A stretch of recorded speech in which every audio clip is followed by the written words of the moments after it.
Hello students, आज के video lecture में हम कुछ जी मेंस के क्वेश्चन करने वाले हैं जो पिछले कुछ ईयर्स में पूछे गए हैं। तो अब जैसे ये क्वेश्चन है आपके सामने, ठीक है, तो इसमें इसको सॉल्व करने के लिए यहाँ पे चेक करेंगे। जैसे एक्स जीरो को जा रहा है तो सबसे पहले हमने जीरो पुट करके देखा, तो इधर जीरो रखोगे तो cos zero one, one minus one zero, और तो ये पूरा ऊपर जीरो हो जाएगा, न्यूमरेटर में जीरो और डिनोमिनेटर में भी जीरो। तो ये आपकी जीरो बाई जीरो फॉर्म बन रही है। तो जीरो बाई जीरो फॉर्म बन रही है, तो फिर इसको कैसे इवेलुएट करेंगे, उसके लिए मैंने आपको एक प्रोसीजर बताया था कि जैसे एक्स जीरो को जा रहा है, ठीक है, जैसे एक्स जीरो को जा रहा है तो ये आर्गूमेंट भी जीरो को जा रहा है, और यदि ये आर्गूमेंट जीरो को जा रहा है तो फिर मैंने इसके लिए फॉर्मूला बताया था कि सीधे एक्स स्क्वायर बाई टू होता है।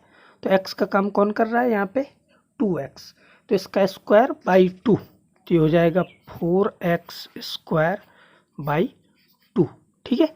और ऊपर जैसे यहाँ पे x की जगह जीरो रखोगे तो cos जीरो वन होता है, और थ्री और वन फोर मिलेगा। अब यहाँ पे डिनोमिनेटर में अब जैसे x जीरो को जा रहा है तो ये भी आर्गूमेंट जीरो को जा रहा है, ठीक है। तो इसका मतलब कि फिर हमने बताया था कि tan या sin ऐसा कुछ हो तो फिर हम इसको हटा सकते हैं।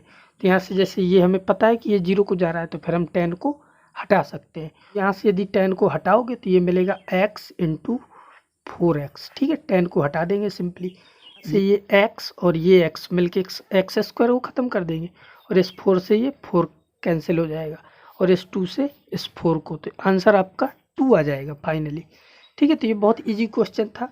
इसके बाद नेक्स्ट क्वेश्चन है, ये है, तो इसमें भी हमने x को जीरो पुट करके देखा, तो यहाँ पे जीरो पुट करोगे तो cos जीरो वन होता है।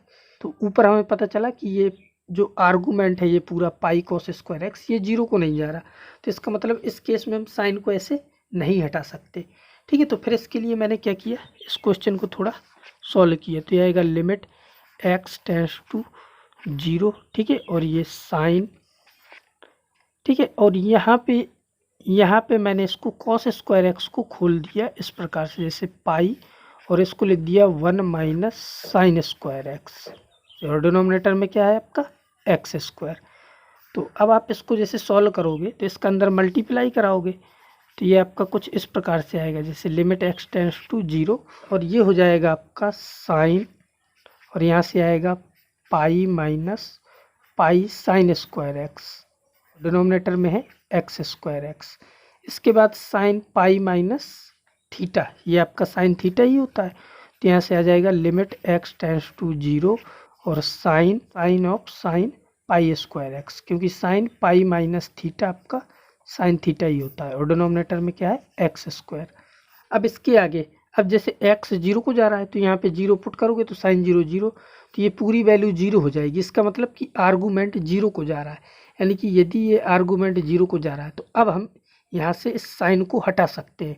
तो जब मैं ऊपर से साइन को हटा दूंगा तो आ जाएगा limit x tends to zero, ऊपर मिलेगा पाई साइन स्क्वायर एक्स, और डिनोमिनेटर में एक्स स्क्वायर। अब आपको पता है कि ये पाई तो कांस्टेंट है, ठीक है, तो पाई को आप बाहर भी कर सकते हो, तो ऐसे आ जाएगा पाई बाहर हो गया, फिर यहाँ से आ गया limit x tends to zero, और ये ऐसा लिखा है साइन एक्स अपॉन एक्स, ठीक है, और इस पूरे का ये होल स्क्वायर, ठीक है। तो आपको पता है कि ये तो एक स्टैंडर्ड फॉर्मूला है जिसकी वैल्यू क्या होती है वन, तो ये वन को चला गया, तो फिर आपका फाइनली आंसर क्या आ गया पाई, ठीक है। तो इसका आंसर क्या हो गया पाई, यानी कि आपका जो ऑप्शन नंबर बी था ये आपका करेक्ट हो जाएगा।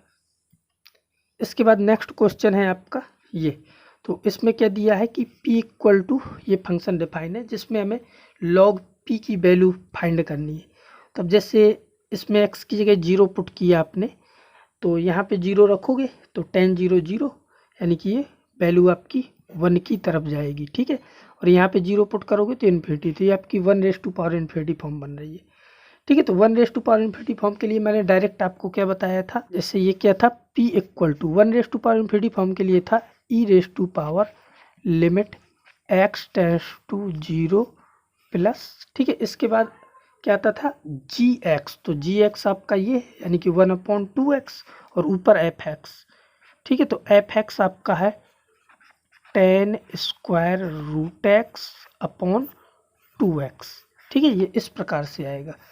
तो फाइनली अब ये यहाँ से आ जाएगा p इक्वल टू, ठीक है, इसको एक्सपोनेंशियल में लिख लो, एक्सपोनेंशियल, ठीक है, और यहाँ से आएगा 1/2 को तो बाहर कर सकते हो लिमिट के, तो 1/2 और यहाँ से आ गया limit x tends to 0 plus. ठीक है, और इसमें तो ये प्रोडक्ट फॉर्म में है, तो इसका मतलब कि हम 10 को हटा सकते हैं, बट इसमें स्क्वायर लगा है। ठीक है, तो स्क्वायर की वजह से आपका ये √x का जब स्क्वायर करोगे तो केवल x मिल जाएगा, और डिनोमिनेटर में भी आपका x है। वैसे भी आपका ये स्टैंडर्ड फार्मूला बन रहा है, जिसकी वजह से इसकी वैल्यू तो 1 हो जाएगी। तो फाइनली यहाँ से आपका p इक्वल टू आ जाएगा e⁻²। ठीक है, और मुझे log p फाइंड करना है, तो हम दोनों पक्षों में log ले लेंगे, तो यहाँ से आ जाएगा log p इक्वल टू 1/2। ठीक है, तो इसका आंसर यही निकालना था हमें, log p, और log p की वैल्यू क्या आ गई 1/2, तो इसका मतलब आपका बी ऑप्शन करेक्ट हो गया। इसके बाद एक और क्वेश्चन है जैसे ये है। ठीक है, तो इसमें कह रहा है for each t belongs to r let, ये जो t है ये इंटीजर पार्ट है। ठीक है, तो t इंटीजर है, यहाँ पे कहा गया है be the greatest integer less than और इक्वल टू t देन। ठीक है, तो ये लिमिट दी हुई है, तो इसको हमें यानी कि इसकी वैल्यू फाइंड करनी है। ठीक है, तो अब जैसे यहाँ पे ये इंटीजर पार्ट है, तो जब भी ऐसे क्वेश्चन मिलेंगे जैसे इंटीजर दिया होगा तो उसको हमारी कोशिश होगी फ्रैक्शनल पार्ट में चेंज करने की, और फ्रैक्शनल दिया होगा तो इंटीजर में कर लेंगे, जिससे ये काफ़ी सिंप्लीफाई करने में काफ़ी क्वेश्चन ईजी हो जाता है।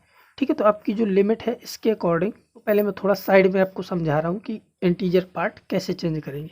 तो एक फॉर्मूला पढ़ा होगा x equal to integer part of x plus fractional part of x। ठीक है, इस फॉर्म में हम लिख सकते हैं किसी भी क्वेश्चन को। ठीक है, यदि ये 1/x है तो ऐसा हो जाएगा 1/x equal to integer part of 1/x plus fractional part of 1/x। ठीक है, तो यहाँ से जो इंटीजर पार्ट 1/x होगा इसकी वैल्यू आ जाएगी 1/x minus fractional part of 1/x। ठीक है, तो हम इंटीजर पार्ट की जगह ऐसे लिख सकते हैं 1/x माइनस 1/x। तो अब इस क्वेश्चन में आ जाते हैं, तो जैसे यहाँ पे लिखा है limit x tends to 0 plus, तो ये आपका हो जाएगा limit x tends to 0 plus. ठीक है, इसके बाद x तो सब में, ठीक है x, इसके बाद हमने एक बड़ा सा ऐसे ब्रैकेट लगाया। अब ये जो लिखा है इंटीजर पार्ट 1/x, इसकी जगह मैं लिख सकता हूँ 1/x minus fractional part of 1/x। ठीक है, तो इसकी जगह मैंने लिखा, एक तो लिखा 1/x, फ्रैक्शनल पार्ट को बाद में लिखेंगे। ठीक है, तो एक 1/x हो गया। इसी प्रकार नेक्स्ट जो टर्म होगा उससे आएगा 2/x। ठीक है, फिर प्लस एंड सो ऑन, ऐसे ये टर्म कहाँ तक जाएगा 15/x तक। तो ये आपकी एक सीरीज इस प्रकार से बन जाएगी। इसके बाद माइनस, ठीक है, अब लिख रहे हैं हम इनको, यानी कि अपने फ्रैक्शनल पार्ट वाले। तो सबसे पहला क्या था आपका 1/ fractional part of x plus 2/ fractional part of x plus and so on. ठीक है, ये सीरीज ऐसे जाएगी और लास्ट में क्या आएगा 15/x फ्रैक्शनल पार्ट के अंदर। ठीक है, इस प्रकार से ये लिखा जाएगा फाइनली। अब यहाँ से, अब जैसे आप x के अंदर मल्टीप्लाई कराओगे, ठीक है, तो x का मल्टीप्लाई कराने के बाद ये इस प्रकार से आएगा limit x tends to 0 plus. ठीक है, यहाँ पे जब x का मल्टीप्लाई कराओगे तो x डिनोमिनेटर में, ये कैंसिल हो जाएगा। तो इसका मतलब यहाँ पे सीरीज आपकी ऐसी बचेगी 1 + 2 प्लस एंड सो ऑन 15 तक। ठीक है, एक सीरीज आपकी ऐसी बचेगी और माइनस, अब में जब आप x का मल्टीप्लाई कराओगे तो ऐसे आ जाएगा x और अंदर क्या है 1/ fractional part of x plus फिर 2/ fractional part of x plus and so on. अब ये सीरीज चली जाएगी और लास्ट टर्म में क्या है 15/x, वो भी फ्रैक्शनल पार्ट के अंदर। ठीक है, तो ये इस प्रकार से बन जाएगा। इसके बाद अब जैसे x की जगह आप 0 पुट करोगे तो यहाँ पे आपको ध्यान देना है कि जो फ्रैक्शनल पार्ट का ग्राफ होता है वो 0 और 1 के बीच में होता है। ठीक है, यानी कि ये जो भी टर्म लिखे हैं इनकी एक फाइनाइट वैल्यू आने वाली है। इन टर्मों को जब भी ऐड करोगे तो एक फाइनाइट वैल्यू मिलेगी, यानी कि यहाँ से हमें पता चला कि फाइनाइट वैल्यू मिलेगी। और हमें पता है x 0 को जा रहा है, जब x ये 0 पुट करोगे यहाँ पे, ठीक है, इसकी जगह आपने 0 पुट किया तो 0 × फाइनाइट।